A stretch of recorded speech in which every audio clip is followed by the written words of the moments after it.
Welcome back to Refuting Unitarians. Today we're taking a look at one of the worst Unitarian arguments, and it goes something like this. In John 20:17, Jesus says this, Jesus said to her, "Stop clinging to me, for I have not yet ascended to the Father, but go to my brethren and say to them, I ascend to my Father and your Father, and my God and your God." So the Unitarian looks at this, my God and your God, and they say, hey, wait a minute. Jesus says he's going to his God. Well, God can't have a God. Checkmate. Jesus is not God. End of story. Trinitarians are wrong.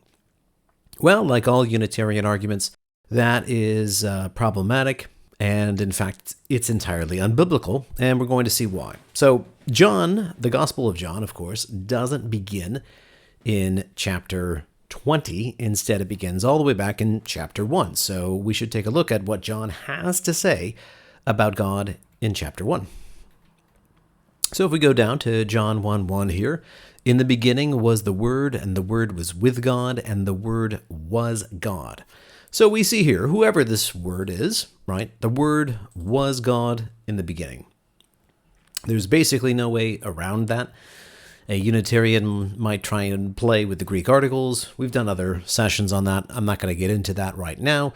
If you want a deep dive on John 1:1, go take a look at it for yourself. But basically what this is saying here is that the Word was both with God, meaning God the Father. Even a Unitarian would not object to that. And the Word was God by nature. So basically, whoever this Word was, or whatever this Word is, let's be fair, it is both God and with God, has all the qualities that God has, and yet is distinct from God the Father at the same time, and that's essentially what the Word is.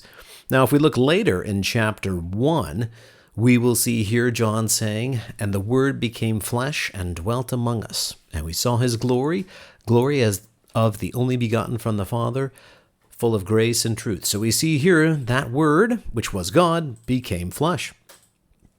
So now we have to say, okay, we know the Word was God, and that Word became flesh, so how does that relate to God having a God? Well, if the Word was God, and the Word became flesh, we have to go back to Jeremiah 32:27. "Behold, I am the Lord," that is Yahweh, Jehovah, in the original Hebrew, "the God of all flesh. Is anything too difficult for me?" So the God of all flesh is Jehovah. Well, wait a second here. So if the Word was God and the Word became flesh, right? The Word which was God became flesh. That means God became flesh. So God is the God of all flesh, not just some flesh, but all flesh. So if the Word which was God became flesh, God became flesh, and yet God is the God of all flesh.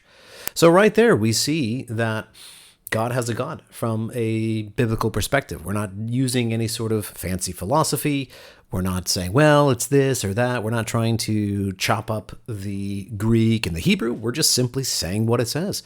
And John is telling us that God indeed has a God. Now, Unitarians may say, well, that really means something else or whatever. And yeah, we can go down that road if we want to, but the argument that God can't have a God is just simply nonsensical from a biblical perspective. And finally, we should take a look at how John defines the Word of God. Who is that? What is that? Well, if we look in Revelation 19, "And I saw the heaven opened, and behold, a white horse, and he who sat on it is called Faithful and True.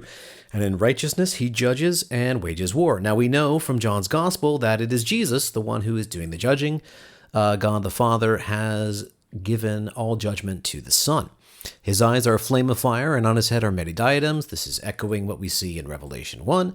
"And he has a name written on him, which no one knows except himself." So we are talking about Jesus, the Lamb here. He is clothed with a robe dipped in blood, and his name is called the Word of God. So the Word of God, as identified in Revelation by John, the same one who wrote John 1:1, says that indeed it is the Lamb, Jesus Christ, who is the Word of God. So that's it. That's the argument in a nutshell. In the beginning was the Word, and the Word was God. The Word became flesh. God is the God of all flesh. Therefore, God has a God.